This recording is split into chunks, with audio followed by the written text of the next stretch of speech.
Hello friends, welcome back to my channel rational study. আজ অনেক দিন পর তোমাদের জন্য আমি ম্যাথের ভিডিও এনেছি। তো আশা করি তোমরা সবাই খুব ভালো আছো এবং খুব ভালোভাবে প্রিপারেশন নিচ্ছ। সামনে অনেকগুলো এক্সাম রয়েছে, তো আশা করি তোমরা প্রপারলি পড়াশোনা করছো। তো আজকে এই ম্যাথের ভিডিওটা এনেছি তার কারণ হচ্ছে কিছুদিন পরে তোমাদের হচ্ছে ফুড এসআইয়ের এক্সাম রয়েছে। অনেকেই ফর্ম ফিল আপ করেছো ফুড এসআইয়ের, এবং ফুড এসআইয়ের জন্য যথেষ্ট পরিমাণে হয়তো তোমরা প্রিপারেশনও নিয়েছো। তো এই ম্যাথে যে কটা আমরা আজকে অঙ্ক করব, সেই কটা অঙ্ক তোমাদের জন্য বিশাল ইম্পর্টেন্ট হবে, কারণ ফুড এসআই এই টাইপের অঙ্ক পড়ার পসিবিলিটি অনেক বেশি। তো তোমরা আশা করি এই ভিডিওটা খুব মন দিয়ে দেখবে, এবং অনেক দিন পর আমি ভিডিওটা বানাচ্ছি। তো অবশ্যই তোমরা কমেন্ট করে জানিও যে তোমরা কেমন আছো এবং তোমাদের প্রিপারেশান কেমন চলছে। তো চলো প্রথম অঙ্ক আজকের। এখানে বলেছে দেখো, এ এবং বি এর দক্ষতার অনুপাত হচ্ছে 3:4। যদি এ একা কাজটি 20 দিনে শেষ করতে পারে, তবে বি সেই কাজ কতদিন সময় নেবে। তো এটা আমি তোমাকে দুটো প্রসেসে করাবো, তুমি যে কোনো একটা প্রসেসে করতে পারো, ঠিক আছে? আমি দুটো প্রসেস, আগে প্রসেস 1 বলছি, তারপর প্রসেস 2 বলছি। তাহলে এখানে এ আর বি এর দক্ষতার অনুপাত মানে এফিসিয়েন্সি, আমি ই দিয়ে লিখছি, 3:4 বলেছে, ঠিক আছে? তাহলে এফিসিয়েন্সি যে অনুপাতটা বলবে, যদি দক্ষতা অনুপাত বলে দেয়, সেখান থেকে যদি তোমাকে টাইমের অনুপাত বের করতে হয়, তাহলে সময়ের অনুপাত কি করে বের করবে? জাস্ট উল্টে দেবে ইন দ্য সেন্স, মানে হচ্ছে 3টা হয়ে যাবে 1/3 আর 4টা হয়ে যাবে 1/4। তাহলে 1/3 আর 1/4 হয়ে যাবে। তার মানে 3 আর 4টা মানে জাস্ট ঘুরে যাবে। এখানে যেহেতু দুটো অনুপাত রয়েছে তো ঘুরে যাবে। যদি 3টে থাকতো তাহলে সেক্ষেত্রে এই প্রসেসটা করতাম। আলটিমেটলি দেখো 12 দিয়ে গুণ করলে এখানে 4, এখানে 3 চলে আসবে। আমি আর সেটা করছি না। যদি দুটো দিয়ে অনুপাত থাকে তাহলে জাস্ট সিম্পলি 4 আর 3 মানে জাস্ট উল্টে দেবে। আর যদি তিনজনের অনুপাত দিয়ে, তিনজনের অনুপাতের কথা বলতো, তাহলে সেক্ষেত্রে আমরা 1/1 করে লিখতাম, তারপর যেটা আসতো সেটা। তো এখানে 1/1 করে লেখার দরকার নেই, জাস্ট হচ্ছে তুমি 3টাকে 4, 4টাকে 3 করে দাও। তাহলে এটাই হচ্ছে সময়ের অনুপাত। এবার দেখো এখানে বলেছে এ একা 20 দিনে কাজটা শেষ করতে পারে। তার মানে এখানে দেখতে পাচ্ছি যে এ 4 দিন সময় নিয়েছে আমার অনুপাত হিসেবে, তার মানে এই 4-এর ভ্যালুই 20, ঠিক আছে? তাহলে বি দেখতে পাচ্ছি এখানে 3 নিয়েছে, তাহলে 3-এর ভ্যালু কত হবে? তাহলে 4-এর ভ্যালু যদি 20 হয়, তার মানে 4কে 5 দিয়ে গুণ করলে 20 পাই। তাহলে এক্ষেত্রেও 3কে আমাকে 5 দিয়ে গুণ করতে হবে। আলটিমেটলি আমরা আনসার পেলাম 15 দিন। তাহলে বি কতটা সময় নিয়েছে? 15 দিন সময় নিয়েছে। মানে এখানে এ বলেছিল 20 দিনে, মানে আমাকে প্রশ্নে বলেছে 20 দিন সময় নিয়েছে, কিন্তু আমার কাছে দেখতে পাচ্ছি 4 দিন সময় নিয়েছে। তার মানে 4-এর ভ্যালুই 20। তাহলে 4-এর ভ্যালু যদি 20 হয়, তাহলে 1-এর ভ্যালু হয়ে যাবে 5, আর 1-এর ভ্যালু 5 হলে 3-এর ভ্যালু 15। বা এইভাবেও করতে পারো, 4কে 5 দিয়ে গুণ করে 20 পাচ্ছি, তাই 3কে 5 দিয়ে গুণ করতে হবে, তারপর আমি আনসারটা পেয়ে যাব। তো এটা একটা প্রসেস। নেক্সট প্রসেস হচ্ছে, দেখো তুমি এখানে দেখো যে আমি ধরে নিলাম এর এফিসিয়েন্সি 3-4, মানে এ একদিনে 3 কাজ করে, আর বি হচ্ছে, এটা বি হচ্ছে একদিনে 4 কাজ করে। এবার দেখো এ হচ্ছে 20 দিনে কাজটা শেষ করে, একদিনে 3 কাজ করে, তার মানে টোটাল 20 দিনে শেষ করে। তাহলে 20 দিনে সে 60 কাজ করবে, 3 20 60। তার মানে এই 60টাই হচ্ছে টোটাল ওয়ার্ক, আমার টোটাল ওয়ার্ক 60। যারা টাইম অ্যান্ড ওয়ার্কের অঙ্ক যেগুলো আপলোড করেছিলাম সেগুলো দেখেছো, তারা এটা ইজিলি বুঝতে পারবে। আর যদি এই ভিডিও দেখে তোমাদের মনে হয় যে ভিডিওগুলো দেখা উচিত, তো অবশ্যই প্লেলিস্টে গিয়ে সেই ভিডিওগুলো দেখে নিও। তো টোটাল ওয়ার্ক এখানে 60, তার মানে 60 কাজ করতে হবে। বি একদিনে 4 কাজ করে, তার মানে সময় লাগবে 60কে 4 দিয়ে ভাগ, 4 15 60, তার মানে 15 দিন সময় লাগবে। যে কোনো প্রসেসে করো, আনসার 15। নেক্সট দেখো এখানে বলেছে এক ব্যক্তি প্রতিটি, এখানে বলেছে 10 লাখ টাকায়, একক দশক শতক হাজার অযুত লক্ষ, ঠিক আছে, 10 লাখ টাকায় 2টি প্লেট বিক্রি করেছেন। একটিতে 12% লাভ পান, অন্যটিতে 12% ক্ষতির সম্মুখীন হয়। তাহলে নির্ণয় করুন যে লেনদেন করাতে কত % লাভ বা ক্ষতি হয়েছে। তো এই টাইপের অঙ্কতে তোমরা কখনোই ক্রয়মূল্য বের করতে যাবে না, দুটো ক্রয়মূল্য যোগ করে টোটাল লাভ বা ক্ষতি হিসেব করতে যাবে না। যদি তোমাকে বিক্রয় মূল্য সমান বলে, বিক্রয় মূল্য যদি সমান বলে দেয়, তার মানে এখানে বিক্রয় মূল্য আমাকে দেখো প্রতিটি দুটো ফ্ল্যাট বিক্রি করেছে, প্রতিটাই একই, মানে 10 লাখ টাকায় বিক্রি করেছে, মানে বিক্রয় মূল্য সমান। এবং তোমাকে লাভ বা ক্ষতির হারও সমান, তার মানে যত % লাভ হয় তত %, একটাতে যত % লাভ হয় অপরটাতে তত % ক্ষতি হয়। তার মানে যদি একটাতে X% লাভ হয় আর আরেকটাতে যদি X% ক্ষতি হয়, তার মানে সেখানে অলওয়েজ ক্ষতি হবে। তার মানে আলটিমেটলি বা ওভারঅল সেখানে আমরা কি পাবো? ক্ষতি পাবো। আর কত % ক্ষতি পাবো? যেহেতু X% লাভ X% ক্ষতি, তার মানে X² / 100 পার্সেন্ট আমরা পাবো ক্ষতি। তার মানে এখানে এক্সের জায়গায় কত বলেছে দেখো, 12% লাভ 12% ক্ষতি। তার মানে 12 স্কোয়ার বাই 100% ক্ষতি, মানে হচ্ছে 12 12 144 বাই 100%, মানে 1.44% আমার কি হয়েছে, ক্ষতি হয়েছে। তাহলে আনসার হয়ে গেল 1.44%। জাস্ট সেকেন্ডের মধ্যে তুমি আনসারটা করে দিতে পারবে যদি এই ট্রিক্সটা জেনে থাকো। আর যদি এই ট্রিক্সটা না জানো তাহলে অবভিয়াসলি তোমার সময় লাগবে, কারণ তোমাকে ক্রয়মূল্য বের করতে হবে। আর এমনই তোমাকে এখানে সংখ্যা দিয়েছে, ক্রয়মূল্য বের করে বিক্রয়মূল্য করে লাভ ক্ষতি বের করে ওই হিসেব করতে করতে 5 মিনিট চলে যাবে। তো এবার নেক্সট অঙ্কে চলে যাব। দেখো এখানে বলেছে সরল সুদের হারে একটি আসল টাকার পরিমাণ 4 বছরে সুদে আসলে 24,000 টাকা হয়। যদি সুদের হার 20% বৃদ্ধি করা হয় তাহলে একই টাকার পরিমাণ একই সময়ে 25,800 টাকা হয়। তাহলে মূল সুদের হার কত? তাহলে এই টাইপের যদি অঙ্ক পড়ে তাহলে সেটাকে করার একটা প্রসেস দেখো। তুমি তো নর্মাল প্রসেসে পি টাকা এবং R% সুদ ধরে করতে পারো, কোনো অসুবিধা নেই, কিন্তু সেটা প্রচণ্ডই টাইম কনজিউমিং। তো আমি যে প্রসেসটা তোমাকে বলছি সেই প্রসেসটাই তোমরা করতে পারো, ইজিলি অঙ্কটা হয়ে যাবে। ধরে নাও আমি জানি না কত টাকা, আমি ধরে নিলাম পি টাকা। তাহলে পি টাকা 4 বছরে 4 ইয়ারে কত হচ্ছে, সুদে আসলে 24,000 টাকা হচ্ছে, ঠিক আছে। তারপর বলছে সুদের হার 20% বৃদ্ধি করা হলো, কিন্তু একই টাকায় একই সময়। তার মানে আবার এই পি টাকায় 4 বছরে কত হচ্ছে, 25,800 টাকা। তাহলে 25,800 আর 24,800-র মধ্যে পার্থক্য কত, 1,800 টাকা। তার মানে আমার 20% সুদ বেড়েছে বলে আমি 1,800 টাকা বেশি পাচ্ছি। এবার দেখো সুদের হার 20% বেড়েছে, তার মানে 20% মানে আমি লিখতে পারি 1/5, 20/100 মানে কাটাকুটি করলে 1/5 পাই। 1/5 মানে কি, আগে যদি 5 থেকে থাকে তার মানে 1/5 বেড়েছে, মানে এখন 6 হয়েছে, তবে 1/5 তোমার হচ্ছে 20% বাড়ছে। 5-এ 1 বেড়েছে, তার মানে আগে যদি 5 হয়ে থাকে তার মানে এখন 1 টাকা বেড়েছে, মানে 6 হচ্ছে। এটাই হচ্ছে 1/5 বৃদ্ধির আসল নিয়ম। মানে হচ্ছে তোমার যদি আগে 5 টাকা থেকে থাকে, এখন 5-এ কত বেড়েছে, 1 বেড়েছে, মানে এখন হয়ে গেছে সেটা 6 টাকা। তার মানে সুদ দেখতে পাচ্ছ আগে 5 ছিল, এখন 6। তার মানে এই যে দুটো সুদ, এই দুটো সুদের মধ্যে পার্থক্য কত দেখতে পাচ্ছ, পার্থক্য তুমি দেখতে পাচ্ছ 1। এই সুদের মধ্যে পার্থক্য এখানে দেখতে পাচ্ছি আমি 1, আর এখানে পার্থক্য দেখতে পাচ্ছি আমি 1,800। তার মানে এই 1-এর জন্যই 1,800 আমি পেয়েছি। তার মানে এই 1-এর ভ্যালুই হচ্ছে 1,800। তাহলে 1-এর ভ্যালু যদি 1,800 হয়, তার মানে এখানে সুদ 5 টাকা পেয়েছিলাম, তাহলে 5-এর ভ্যালু কত, 5 × 1,800 মানে হচ্ছে 5×8=90, 9,000 টাকা। তার মানে হচ্ছে 9,000 টাকা হচ্ছে আমি টোটাল সুদ। আর এই টাকাটা হচ্ছে আমার কিসে বলেছিল, সুদে আসলে, মানে সুদও আছে এর মধ্যে প্লাস হচ্ছে আসলও আছে। তার মানে আমি যদি এই টাকাটা থেকে সুদ আর আসলটা যদি আমি সুদটা যদি বাদ দিয়ে দিই তাহলে আসলটা পেয়ে যাব। তার মানে এখানে আমার আসল কত টাকা, আসল আমার হয়ে গেল এখানে 24,000 থেকে 9,000 আমি বিয়োগ করে দিলাম, তার মানে 15,000 টাকা হয়ে গেল আসল। এবার আমি আলটিমেটলি কি বের করব, আলটিমেটলি আমি বের করব সুদের হার কত। তার মানে যে কোনো একটা টাকা ধরতে পারো, 9,000 টাকা তোমার সুদ আর 15,000 টাকা আসল। তাহলে তুমি যে কোনো পার্সেন্টেজে ধরো, আমি প্রথমটাই ধরছি যেহেতু আমাকে মূল সুদের হার বের করতে বলেছে। তো 15,000 টাকার 4 বছরে সুদের হার যদি আর ধরি তাহলে নিচে 100 চলে গেল, ইকুয়ালস টু আমি কত টাকা সুদ পাচ্ছি, 9,000 টাকা।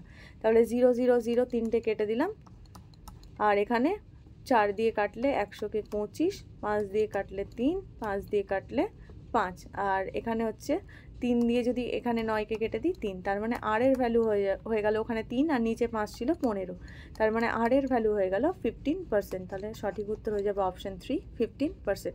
তার মানে আমি জাস্ট এখানে সুদের মধ্যে যে পার্সেন্টেজটা দিয়েছিল সেই পার্সেন্টেজ থেকে আমি ভগ্নাংশে নিয়ে আসলাম, ভগ্নাংশ নিয়ে আমি ধরে নিলাম আগে 5 টাকা সুদ ছিল, তাহলে এখন সুদ 1/5 বেড়ে মানে হচ্ছে 1 টাকা বেড়েছে, মানে 6 হয়েছে। সুদের হারের মধ্যে পার্থক্য আমি দেখলাম যে 1 টাকা সুদের মধ্যে পার্থক্য, কিন্তু আমি যেটা ধরেছিলাম তাতে দেখতে পেলাম 1, কিন্তু যেটা আমার রিয়েল সেটা হচ্ছে 1,800। তার মানে 1-এর ভ্যালুই 1,800। তাহলে সুদ আমি যেটা 5 ধরেছিলাম তার মানে নিশ্চয়ই সেটা 9,000। তার মানে 1-এর ভ্যালু 1,800 হলে 5-এর ভ্যালু অবভিয়াসলি 9,000 হবে। তো 9,000টা আমি যদি সুদ আসল থেকে বিয়োগ করে দিই তাহলে সেটা 15,000 আমি আসল পেয়ে গেলাম। তো এবার সুদও পেয়ে গেছি, আমি আসলও পেয়ে গেছি, তার মানে সুদের হার আমি PTR/100 দিয়ে করে দিলাম, অবভিয়াসলি পেয়ে যাবো। তো 15,000 টাকা আমি পেয়ে গেলাম। নেক্সট অঙ্ক দেখো, এখানে বলেছে দেখো 30 কিলোমিটার পার ঘন্টা গতিবেগে চলমান একটি ট্রেন কে 15 সেকেন্ডে একটি খুঁটি অতিক্রম করে এবং বিপরীত দিক থেকে 30 কিলোমিটার/ঘন্টা গতিতে আসা যে ট্রেন 102/5 সেকেন্ডে অতিক্রম করে, যে ট্রেনকে 102/5 সেকেন্ডে অতিক্রম করে। তার মানে কে ট্রেনটা একবার খুঁটি অতিক্রম করছে আর একবার কি অতিক্রম করছে, একবার অতিক্রম করছে যে ট্রেনকে। এবার বলেছে যে ট্রেনের দৈর্ঘ্য নির্ণয় করো। কিভাবে করব তাহলে অঙ্কটা করার প্রসেস হচ্ছে, প্রথমে দেখো একটা জিনিস, এখানে ধরে নাও এটা হচ্ছে খুঁটি অতিক্রম করা, এইটা হচ্ছে তোমার ট্রেন যদি খুঁটিকে অতিক্রম করে তার মানে সে এটা এই পর্যন্ত গেলে সে অতিক্রম করলো খুঁটিকে, তার মানে আমি দেখতে পাচ্ছি যে সে জাস্ট নিজের দৈর্ঘ্যটা, দেখো এই নিজের দৈর্ঘ্যটাকেই অতিক্রম করেছে, মানে খুঁটি অতিক্রম করা মানে নিজের দৈর্ঘ্য অতিক্রম করা। এবার যদি নিজের দৈর্ঘ্য অতিক্রম করে সেটা কত সেকেন্ডে করেছে 15 সেকেন্ডে, তার মানে আমি পেয়ে যাব এখানে 15 সেকেন্ডে যতটা ডিস্টেন্স যাই সেটাই হচ্ছে তার দৈর্ঘ্য। কে ট্রেনের দৈর্ঘ্য পেলে আমরা যে ট্রেনের দৈর্ঘ্য পেয়ে যাব, কারণ নেক্সট আমি বলছি, আগে কে ট্রেনের দৈর্ঘ্যটা বের করে নিই। এবার দেখো বলেছে 30 কিলোমিটার/ঘন্টা গতিবেগে যায়, তাহলে 30 কিলোমিটার/ঘন্টা। এবার এখানে দেখো সব সেকেন্ডে দিয়েছে, তো সেকেন্ডে বের করে নেবো। সেকেন্ডে বের করার জন্য আমাকে কি করতে হয়, 5/18 দিয়ে গুণ করতে হয়। তো ক্যালকুলেশন করতেই পারো, তো ক্যালকুলেশন করলাম 6 দিয়ে 5 আর 6 দিয়ে 3, তার মানে 25/3। আমি ফ্র্যাকশনে ভাগ করলাম না, কারণ এখানে কাটাকুটি হয়ে যেতে পারে, মিটার/সেকেন্ড। তার মানে কে ট্রেনটা 1 সেকেন্ডে 25/3 মিটার যায়। এবার দেখো কে ট্রেন 15 সেকেন্ডে খুঁটিটাকে অতিক্রম করে, তার মানে সে 15 সেকেন্ডে কত যাবে, 1 সেকেন্ডে যদি 25/3 মিটার যায়, তার মানে 15 সেকেন্ডে 25/3 ইন্টু 15, মানে ক্যালকুলেশন করলে 5 সমান 5 25 125 মিটার যাবে। আমি পেয়ে গেলাম 15 সেকেন্ডে যতটা যাই, একটা খুঁটিকে যেহেতু অতিক্রম করে তার মানে নিজের দৈর্ঘ্যকেই অতিক্রম করে, অর্থাৎ কে ট্রেনের দৈর্ঘ্য হচ্ছে 125 মিটার। এবার নেক্সট দেখো, বিপরীত দিক থেকে 30 কিলোমিটার গতিতে কে আসছে, সেটা হচ্ছে যে ট্রেন। তার মানে এটা ধরে নাও তোমার কে ট্রেন আর এখানে তোমার যে ট্রেন, তাহলে কে ট্রেন এদিকে 30 কিলোমিটার/ঘন্টা গতিবেগে যাচ্ছে, যে ট্রেনটা এখানে কে আর যে লিখে দিই, যে ট্রেনটা এদিকে আসছে। তার মানে দুজনকে অতিক্রম যদি করে, তার মানে কে এই দিকে চলে গেল আর যে চলে এলো এই দিকে, দুজনকে জাস্ট দেখো অতিক্রম করলো মানে কি, এর দৈর্ঘ্য আর এর দৈর্ঘ্য মিলিয়ে হচ্ছে টোটাল দূরত্ব গেল। তার মানে দুজনকে অতিক্রম করা মানে দুজনের দৈর্ঘ্যের যোগফলকে অতিক্রম করা, অর্থাৎ তার মানে এটা হচ্ছে কত সেকেন্ডে অতিক্রম করছে, এখানে বলেছে 102/5 সেকেন্ডে। তার মানে দুজনের যে গড় গতিবেগ, সেই গতিবেগ থেকে আমি যদি গতিবেগকে মিটার/সেকেন্ডে বের করে নিই, তাহলে 1 সেকেন্ডে তত মিটার যাই, তাহলে এত সেকেন্ডে কত মিটার যাবে, এটা পেলেই আমি জে আর কে এর দুজনের মিলিত দৈর্ঘ্য পেয়ে যাব, এবং তার থেকে কে এর দৈর্ঘ্য বাদ দিলে জে এর দৈর্ঘ্য পেয়ে যাচ্ছি। তো বের করে নিই, দেখো দুজনেই যেহেতু বিপরীত দিকে আসছে, তো বিপরীত দিকে গেলে অলওয়েজ আমার গড় গতিবেগ যেটা হয় সেটা হচ্ছে দুজনের গতিবেগ যোগ হয়ে যায়, তার মানে 30 আবার এরও 30, তার মানে দুজন হয়ে গেল 60 কিমি/আওয়ার। এবার এটাকে মিটার/সেকেন্ডে করো, মিটার/সেকেন্ডে করলে আবার 5/18 দিয়ে গুণ করতে হয়। আমি এই সমস্ত অঙ্ক তোমাদের অলরেডি করিয়ে ফেলেছি, যারা ভিডিওগুলো দেখেছো তারা তো বুঝতেই পারছো, আর যারা দেখোনি তারা চ্যানেলে গিয়ে দেখে নিও। তো 6 দিয়ে কাটলে 3, 6 দিয়ে কাটলে হচ্ছে এটা 10, তার মানে 50/3 মিটার/সেকেন্ড। তার মানে এই যে মিলিত কে প্লাস জে, মিলিত ট্রেন 1 সেকেন্ডে 50/3 মিটার যায়, তার মানে 102/5 সেকেন্ডে কত যাবে, তার মানে 102/5 সেকেন্ডে যাবে 50/3 ইন্টু 102/5, জাস্ট গুণ করে দেবো। 5 দিয়ে ক্যালকুলেশন করলে 10, আর এটা যদি ক্যালকুলেশন করি 3 তিরিকে 9, 1 12, 3 4 12, মানে 340 মিটার। তাহলে এটা কে প্লাস জে এর দুজনের মিলিত দৈর্ঘ্য। আমাকে কার দৈর্ঘ্য চেয়েছে, জে এর দৈর্ঘ্য চেয়েছে, তাহলে জে এর দৈর্ঘ্য কী করে বের করবো, 340 থেকে 125 বাদ দিয়ে দেবো, 10 থেকে 5 বাদ দিলে 5, 10-এর হাতের 1 এখানে এলো, 4 থেকে 3 বাদ দিলে 1, আর 3 থেকে 1 বাদ দিলে 2, 215 মিটার। সঠিক উত্তর হয়ে যাবে অপশন বি, 215 মিটার। নেক্সট দেখো, এখানে বলেছে একজন দোকানদার 20% ছাড় দেওয়ার পরে 20% লাভ করেছে, তাহলে মুদ্রিত মূল্যের সাথে ক্রয় মূল্যের অনুপাত গণনা করো। একটা অনুপাত সমানুপাতের লাভ ক্ষতির ক্ষেত্রে আমি তোমাদেরকে বলেছিলাম 3টে কনসেপ্ট রাখতে, একটা হচ্ছে কস্ট প্রাইস, একটা হচ্ছে সেলিং প্রাইস, আর একটা হচ্ছে মার্ক প্রাইস। মার্ক প্রাইস মানে কি, ধার্য মূল্য, মানে যে বা মুদ্রিত মূল্য, যে মূল্যটা লেখা থাকে, মানে কোনো জিনিসের ওপর লেখা থাকে, তার ওপর ছাড় দিয়ে যেটা বিক্রি করে সেটা হচ্ছে বিক্রয় মূল্য, আর যেটা লাভ পাই সেই লাভটাকে বাদ দিলে আমরা পেয়ে যাই ক্রয় মূল্য। এবার বলেছে দেখো একটা দোকানদার 20% ছাড় দেয়, তার মানে যদি তার মার্ক প্রাইস 100 টাকা হয়ে থাকে তাহলে তার সেলিং প্রাইস কত, 80 টাকা, তবেই তো 20% মানে 100 টাকায় 20 টাকা ছাড় দেয়। এই ধরনের অঙ্ক একদম এক্স ধরে করতে যাবে না, যেভাবে প্রসেসটা শেখাচ্ছি সেইভাবেই করবে। তার মানে আমি ধরলাম তার মার্ক প্রাইস হচ্ছে বা এমপি হচ্ছে তোমার 100, 20% ছাড় দেয় মানে 100তে 20 টাকা ছাড় দেয়, তার মানে তার সেলিং প্রাইস হচ্ছে 80, মানে 80 টাকায় সে বিক্রি করে। তারপর দেখতে পাচ্ছি যে 20% সে লাভ করেছে, 20% লাভ করেছে, তার মানে এখান থেকে কস্ট প্রাইস আমার কাছে দেখো সেলিং প্রাইস মানে বিক্রয় মূল্য 80 টাকা, 20% লাভ করেছে, তার মানে ক্রয় মূল্য পেয়ে যাবো। অতএব ক্রয় মূল্য কত, বিক্রয় মূল্য ইন্টু 100 বাই 20% যেহেতু লাভ করেছে তাই মানে 120 নিচে, মানে 120-র ভ্যালু হচ্ছে 80, তাহলে 100-র ভ্যালু কত, এই ক্যালকুলেশন মানে এটা দিয়ে তুমি ক্যালকুলেট করছো সিপি। তার মানে সিপি হচ্ছে 80 ইন্টু বিক্রয় মূল্য ইন্টু 100/120, ক্যালকুলেট করো, 0 0 কেটে গেল, আর এখানে 4 দিয়ে কাটলে 2, 4 দিয়ে কাটলে 3, তার মানে আলটিমেটলি হলো 200/3 কস্ট প্রাইস, আর এসপি আর এমপি, এসপি হলো হচ্ছে 80 আর এমপি হলো 100, আলটিমেট আমরা এটা পেলাম। এবার বলেছে মুদ্রিত মূল্যের সাথে ক্রয় মূল্যের অনুপাত নির্ণয় করো, তাহলে মুদ্রিত মূল্য ইস্টু ক্রয় মূল্য আমাকে বের করতে হবে। মুদ্রিত মূল্য এখানে কত দেখতে পাচ্ছি, 100, ঠিক আছে।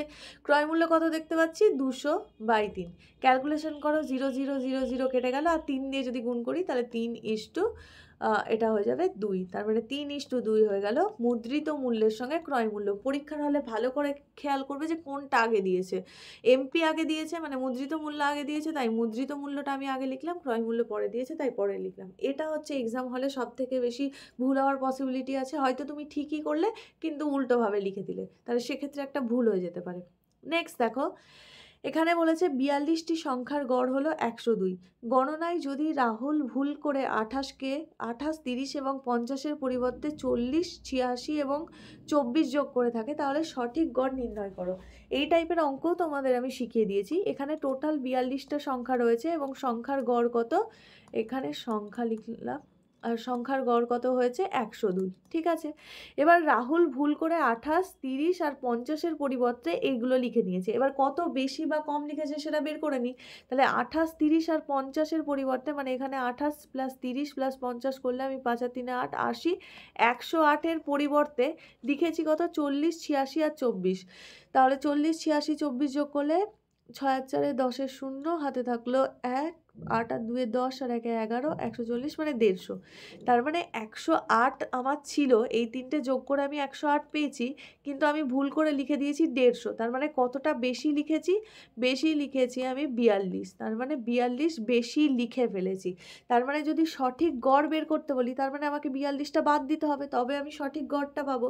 এবার 42 বাদ দেওয়া কোনো সংখ্যার যোগফলকে, বা আমি গড় থেকেও এটা বের করে নিতে পারি, মানে প্রত্যেককে এই যে এখানে 42টা সংখ্যা রয়েছে এগুলোর প্রত্যেককে 1 1 1 করে বাদ দিতে পারি, তবে তোমার হচ্ছে আমি আসল গড়টা পেয়ে যাব। টোটাল আমি 42 বেশি লিখেছি, তার মানে আমাকে 42 কমাতে হবে, 42 যদি কমাই তাহলে 42টা সংখ্যার প্রতি যদি 42 কমাই তাহলে প্রত্যেক সংখ্যার প্রতি কত করে কমছে, 1 করে কমছে, তার মানে সঠিক গড় হলো 101, তার মানে সঠিক গড় হয়ে গেল অপশন 1 101।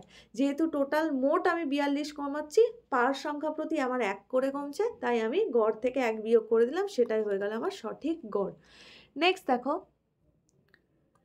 নেক্সট হচ্ছে 6 বছর আগে রবি এবং লক্ষ্মীর বয়সের অনুপাত ছিল 6:5, তার মানে 6 বছর আগে রবি আর লক্ষ্মীর অনুপাত কত ছিল, 6:5, এটা কত, 6 ইয়ার এগো লিখে দিলাম, ঠিক আছে। এবার নেক্সট দেখো 4 বছর পরে, এখানে মিডিলে বর্তমান রয়েছে, এখানে নাও রয়েছে, বাট 4 বছর পরে 4 ইয়ার লেটার হচ্ছে তাদের বয়সের অনুপাত 10:11, 11:10, সরি এখানে হবে 11:10 তাদের বয়সের অনুপাত। এবার দেখো এখানেও দেখতে পাচ্ছি যে তাদের বয়সের মধ্যে 1-এর পার্থক্য, এখানেও 1-এর পার্থক্য, তার মানে অনুপাতে আমাকে কোনো হেরফের করার দরকার নেই, যা আছে অ্যাজ ইউজুয়াল তাই থাকবে। এবার এখানে দেখো আমার এখানে রবির বয়স 6 বছর আগে আমি ধরে নিচ্ছি 6 ছিল, আর 4 বছর পর 11 হয়েছে, মানে বয়সের পার্থক্য কত হয়েছে? পার্থক্য হয়েছে 5। এখানেও দেখো 5 থেকে 10 হয়েছে, পার্থক্য 5, দুটোই সমান পার্থক্য এসেছে, কারণ এখানে যেহেতু অনুপাতগুলো সমান অনুপাতে এখানেও ডিফারেন্সটা এখানে যেহেতু সমান রয়েছে, তো এখানে অবভিয়াসলি সমান ডিফারেন্সই আসবে। তো যে কোনো একটা তুমি নিতে পারো। 6 থেকে 11 বাদ দিলাম, আমি 5 পেলাম। তার মানে এই 5-এর ভ্যালুটা কেন এসছে, এই 5-এর ডিফারেন্সটা কেন এসছে? কারণ এই যে সময়ের ডিফারেন্সটার জন্য 6 বছর আগে আর 4 বছর পরে, তার মানে টোটাল হচ্ছে 10 বছরের পার্থক্য হয়েছে। তার মানে 5-এর ভ্যালুটা হচ্ছে 10, তার মানে 1-এর ভ্যালু কত? 1-এর ভ্যালু হয়ে গেল 2। তাহলে 5-এর ভ্যালু যদি 10 হয় তাহলে 1-এর ভ্যালু 2। এবার বলেছে বর্তমানে রবির বয়স কত? তাহলে বর্তমানে রবির বয়স কত? 6 বছর আগেরটা বের করতে পারো বা 4 বছর পরেরটা বের করতে পারো, যে কোনো একটা দিয়ে করতে পারো। আমি 4 বছর পরেরটা দিয়ে বের করছি। 4 বছর পরে রবির বয়স 11, তাহলে 1-এর ভ্যালু যদি 2 হয় তাহলে 4 বছর পরে রবির বয়স 11 × 2 মানে 22 বছর হবে। এবার বলেছি কি রবির বর্তমান বয়স জানতে চেয়েছে, তার মানে বর্তমান বয়স 4 বছর পরে যদি 22 হয় তার মানে বর্তমান বয়স কত? 18 বছর, তবেই 4 বছর পর 22 হবে। এবার নেক্সট দেখো, এখানে বলেছে এ বি এর 3 গুণ দক্ষ, ঠিক আছে, এ বি লিখলাম। এ বি এর থেকে 3 গুণ দক্ষ, তার মানে বি যদি এক কাজ করে এ কত করবে? 3। আমি এটা কিসের অনুপাত পেলাম? এফিসিয়েন্সির অনুপাত পেলাম। এবার নেক্সট দেখো, এ একটি কাজ সম্পূর্ণ করতে বি এর থেকে 24 দিন কম সময় নেয়, তারা একসঙ্গে কাজ করলে কত দিনে কাজটা শেষ করবে? এটা হচ্ছে তুমি যে কোনো একটা প্রসেসে টাইম দিয়েও করতে পারো বা নর্মাল প্রসেসেও করতে পারো। তো আমি তোমাদেরকে টাইম দিয়ে হচ্ছে করা শিখিয়েছিলাম, তো আমি ওই প্রসেসটাই করছি। তো টাইমের অনুপাত এফিসিয়েন্সির অনুপাত যেটা টাইমের অনুপাত উল্টো হয়ে যাবে, তার মানে 1 আর 3। এবার দেখতে পাচ্ছ যে এ যদি 1 সময় নেয়, বি সময় নেয় 3, তার মানে সময়ের পার্থক্য কত হচ্ছে? 2। কিন্তু আমাকে কোশ্চেনে কত পার্থক্য বলেছে? 24 দিন কম সময় নেয়, তার মানে এই পার্থক্যটা, এই 2 যে পার্থক্য সেটাই হচ্ছে 24। তার মানে আমার হিসেবে 24, আমার হিসেবে 2 পার্থক্য, কিন্তু কোশ্চেনের হিসেবে 24 পার্থক্য, তার মানে 2-এর ভ্যালুই হচ্ছে 24। অর্থাৎ 1-এর ভ্যালু কত? 1-এর ভ্যালু 12। তার মানে তারা একসঙ্গে কাজ করলে কত দিনে কাজটা শেষ হবে এটা আমাকে বের করতে বলেছে। তার মানে আমি দেখতে পাচ্ছি যে এ এখানে 1-এর ভ্যালু যদি 12 হয়, তার মানে এ আমার কাজটা করতে সময় নিচ্ছে 12, আর বি কত সময় নিচ্ছে? বি সময় নিচ্ছে 3 এখানে বি 3 সময় নিচ্ছে, মানে 1-এর ভ্যালু 12 হলে বি এর 3-এর ভ্যালু হচ্ছে 36, বি নিচ্ছে 36 সময়। এবার তুমি এটা সিম্পলি করে দাও, 12 36-এর লসাগু 36, আর এটা 3 আর এটা 1, তার মানে টোটাল হচ্ছে ওয়ার্ক 36, আর এফিসিয়েন্সি হচ্ছে একদিনে এ 3 কাজ করে, এ 1 কাজ করে, মানে টোটাল একদিনে 4 কাজ করবে, তার মানে টোটাল সময় লাগবে কত? 9। অর্থাৎ 9 কাজ হচ্ছে টোটাল সময় নেবে তারা হচ্ছে 9 দিন তারা সময় নেবে। এবার নেক্সট অঙ্ক দেখো, এখানে বলেছে এ বি এবং সি এর মধ্যে 7:5:4:2 অনুপাতে একটি পরিমাণ অর্থ বন্টন করতে হবে। সি যদি ডি এর থেকে 500 টাকা বেশি পায় তাহলে বি এর ভাগ কত? ঠিক আছে, তো A:B:C:D কত কত অনুপাত? 7:5:4:2। ঠিক আছে, এবার বলেছে সি যদি ডি এর থেকে 500 টাকা বেশি পায়, তার মানে এখানে সি এখানে ডি, দুজনের মধ্যে পার্থক্য কত দেখতে পাচ্ছ? পার্থক্য 2। এই যে পার্থক্য 2, এই 2টাই হচ্ছে 500 টাকার সঙ্গে সমান, কারণ 500 টাকা বেশি পাই বলেছে। তার মানে 1-এর ভ্যালু কত? 1-এর ভ্যালু পেয়ে গেলাম আমি 250, মানে 250। এবার বলেছে দেখো বি এর ভাগ কত? বি এর ভাগ এখানে কত দেখতে পাচ্ছি? 5, তার মানে 1-এর ভ্যালু যদি 250 হয়, তার মানে 5-এর ভ্যালু হয়ে যাবে 5 × 250, মানে 5 25 125 0 1250 টাকা, তার মানে 1250 টাকা হয়ে গেল বি এর ভাগ।